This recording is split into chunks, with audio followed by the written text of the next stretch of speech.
O sa pagwate ng malamig na umaga, tanghali, gabi sa mga Hispanig ng nasa labas tayo ngayon, naglakad-lakad ang paligid. Nagtutunaw na yung snow kasi umaraw eh. Pero ng mga nakarang araw eh talagang grabe ang kapal yun. Saka sobrang lamig.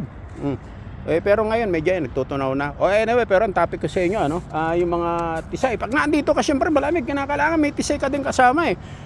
Ano ba yung mga tisay? Siyempre mga tisay, pagka gusto mo talaga ng tisay, kinakailangan, yung palagi kong sinasabi, kinakailangan ma-earn mo yung trust and respect nila. Huwag mo sabihin na, hindi, pera lang habol niya sa akin.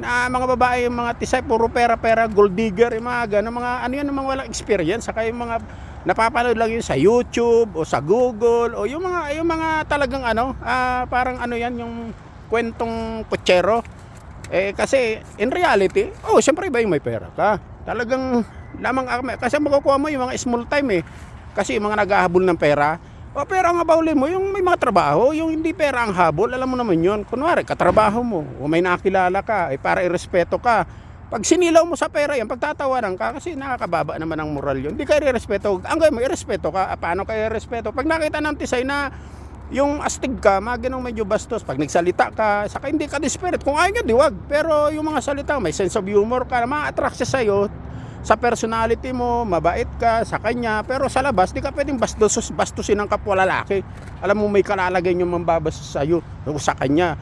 Yung safe siya, yung alam niya, kahit nakapikit siya, alam niyang safe sa sa'yo. Doon ang mga tisay na attract sa lalaki na, kasi hindi masyado ang pinay ay mga tisay sa looks eh. Yung vibes mo, yung energy mo, yung lalaking dating, mga ganun, medyo astig, ganon. Tapos pagka sumama siya sa'yo, inom kayo, medyo talaga, huwag ka naman yung parang aggressive. Pangit yun, kasi pagka desperate yun, matatakot, bakit tawag ka ng pulis eh. Yung ibig sabihin, yung pagka na-attract siya sa'yo, yung unti-unti, kunwari, nagkikwentuhan kayo, tapos huwag ka na maging ng mga sign, o inuman kayo sa bar, o sa bahay niya, o tapos yung unti-unti na talagang may ginagawa ka, hindi yung naghihintay ka ng mga na siyang mag-effort, hindi ganoon kasi rookie. Dadali yung mood niya kasi sanay yan, ang daming jowa niyan, sanay na yan. Ngayon pagka may nangyari na sa inyo, kinain mo, sinisid mo ang perlas ng silangan, hindi ka 2 second, maghiwalay man kayo, maalala ka niya. May ba dyan 2 to 3 years biglang magte-text eh, hey babe, do you miss me? O ganun, babe, I have a headache. Magte-text yan. Mga ganong tirada. Hindi na nagtatanong kung may jowa ka, o may anak ka, o may asawa ka. Wala, basta wala siyang pakialam. Kasi ang mga tisay talaga, sila, yung sanay sila sa company lang, sanay sila sa yung parang one night stand, body counts. Pero ang pagkakaiba, pagka yung nagustuhan kanila, na-attach sila sa iyo, mahahanap-hanapin ka talaga. Talagang hindi nila iwawala yung numero mo. Kasi mga yan, very strong, independent. May mga pera yan, may mga pinag-aralan yan. Naghahanap din niya ng, siyempre, magsisettle down. Nakita niya, mga ginoong medyo bastos ka, pero wala kang pakialam, hindi mo siya hinanap.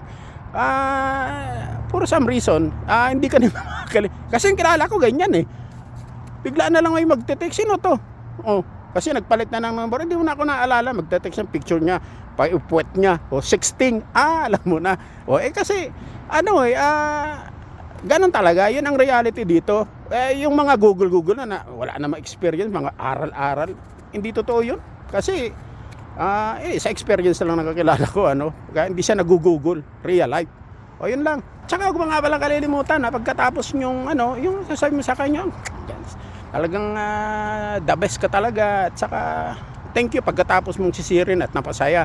I-appreciate mo din kasi saka ayun talagang yung maginongang medyo bastos. At saka pag alis mo yung higaan niya, talagang nakita niya na talagang nagkalat yung yung kumot kung saan-saan, at saka punit-punit yung panty niya, at saka yung damit niya. Iiwanan mo siyang ganon. Sabay see you later. Yun. Doon kanya maalala, maginoong medyo bastos. Yon.